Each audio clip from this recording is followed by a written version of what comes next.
നമസ്കാരം. 2024 ലോക്സഭാ തെരഞ്ഞെടുപ്പിനോടൊപ്പം തന്നെ ഈ വർഷം നിയമസഭാ തെരഞ്ഞെടുപ്പ് നടക്കുന്ന ദക്ഷിണേന്ത്യൻ സംസ്ഥാനമാണ് ആന്ധ്രാപ്രദേശ് എന്ന് നമുക്കറിയാം. അതുകൊണ്ട് തന്നെ ആന്ധ്രാപ്രദേശിലെ ഓരോ രാഷ്ട്രീയ നീക്കങ്ങൾക്കും വലിയ ദേശീയ പ്രാധാന്യം ലഭിക്കുന്നുമുണ്ട്.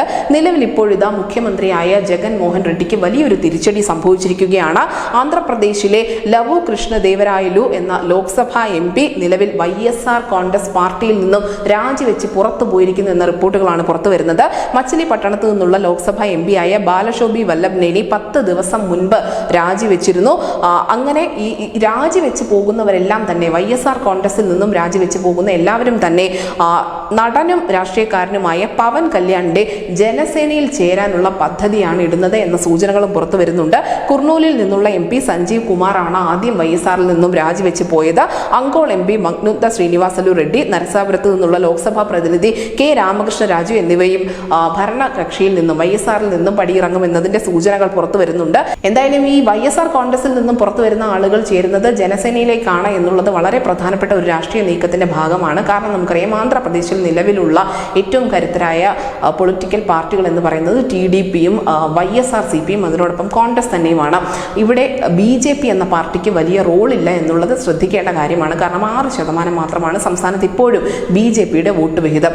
ഇങ്ങനെയുള്ള ഒരു സംസ്ഥാനത്തെ എങ്ങനെ BJP വേരുറപ്പിക്കുന്നു എന്നതിന്റെ കൃത്യമായ സൂചനയാണ് ഇത് നൽകുന്നത്. പവൻ കല്യാണിന്റെയും ചന്ദ്രബാബു നായിഡുവിന്റെയും പാർട്ടികൾ NDAയോട് അനുഭാവം പുലർത്തുന്നവരാണ്.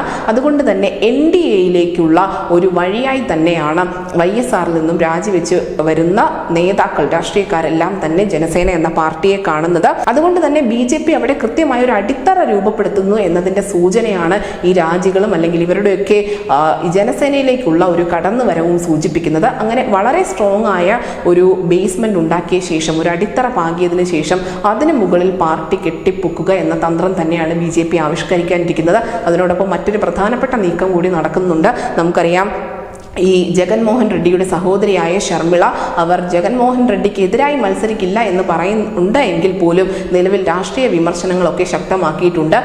ഈ സംസ്ഥാനത്തെ ജഗൻമോഹൻ റെഡ്ഡി കടക്കണിയിലേക്ക് തള്ളിവിടുകയാണ് എന്നുള്ള ഒരു ആരോപണം നിലവിൽ കോൺഗ്രസ് പാർട്ടിയിലുള്ള ശർമിള രംഗത്ത് വെച്ചിട്ടുണ്ട്. അങ്ങനെ സംസ്ഥാനത്തിന്റെ മുഖ്യമന്ത്രിയായ ജഗൻമോഹൻ റെഡ്ഡിക്കെതിരെയുള്ള ആരോപണങ്ങൾ വളരെ കരുത്തുറ്റു വരുന്നു. അതിനോടൊപ്പം തന്നെ ഈ NDAയുടെ അനുഭാവം പുലർത്തുന്ന പാർട്ടികളിലേക്ക് YSRൽ നിന്നുള്ള നേതാക്കൾ എത്തുന്നു. വലിയ ഒരു രാഷ്ട്രീയ നീക്കം എന്ന് തന്നെ പറയേണ്ടി വരും. മാത്രമല്ല, ജഗൻമോഹൻ റെഡ്ഡി ഏകാധിപതിയെ പോലെ പെരുമാറുന്നു എന്ന തരത്തിലുള്ള വിമർശനങ്ങൾ അടക്കം ആന്ധ്രാപ്രദേശിൽ വളരെ ശക്തമായി തന്നെ നിലനിൽക്കുന്നുണ്ട്. അങ്ങനെ ആന്ധ്രാപ്രദേശിൽ BJP ഒരു വലിയ നീക്കം ആരംഭിച്ചിരിക്കുന്നു എന്ന് തന്നെ വേണം ഇതിനെ മനസ്സിലാക്കാൻ. അതുകൊണ്ട് തന്നെയാണ് YSR കോൺഗ്രസിനുള്ളിൽ ഇപ്പോൾ വലിയ പൊട്ടിത്തെറികളും കൂട്ടരാജിയും ഒക്കെ നിരന്തരം സംഭവിച്ചുകൊണ്ടിരിക്കുന്നത്. News desk Malayalam.